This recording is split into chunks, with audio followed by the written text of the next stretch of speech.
Against all odds, Evelyn figured out pretty early that life doesn't wait for you to get ready. One night, rain hammered the old zinc roof in Abeokuta and her father just didn't come home. She waited. Hours ticked by. Then came a knock, sharp, cold, the kind that makes your heart race before you even touch the door. By sunrise, everything had fallen apart. At 12, Evelyn became the strong one.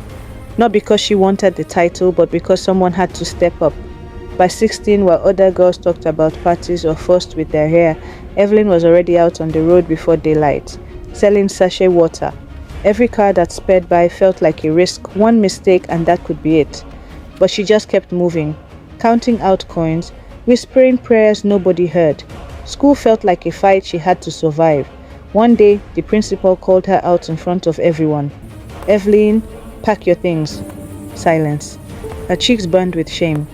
She hadn't paid her fees. Still, that night under a weak kerosene lamp, she opened her books again. They could send her home, but they couldn't take the things she'd learned. Then one day, an admission letter from a university in Lagos arrived. Her hands trembled. A mother started crying. Neighbors crowded in. For a brief moment, hope was louder than fear, but Lagos had its own ideas. The city swallowed her up. She squeezed into a room with 3 strangers. Every night, the generator roared louder than her thoughts. She cleaned offices before sunrise, raced to lectures, then tutored kids until midnight. Some days, hunger made it almost impossible to think, and then another blow. Her mother collapsed in the market. Evelyn froze on a packed bus while the conductor yelled for change, the whole world spinning around her. Hospital bills piled up. Her strength wore thin. In the end, she did what she dreaded most. She dropped out. That night, she just sat on her bed and stared at the wall until morning.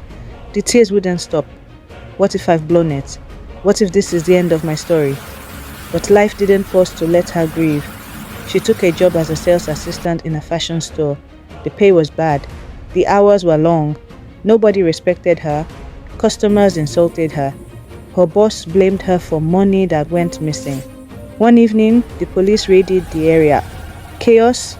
She hid behind a shutter, heart pounding so hard she thought it might give her away. In that moment, crouched in the dark, she made herself a promise.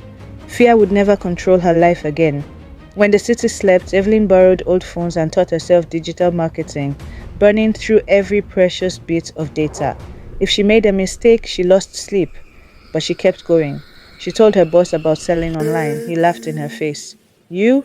Online business? Don't be stupid." That night, she cried into a pillow, but the next morning she started anyway. She sold thrift clothes from her tiny room. No shop, no signboard, just believe. Days went by with nothing.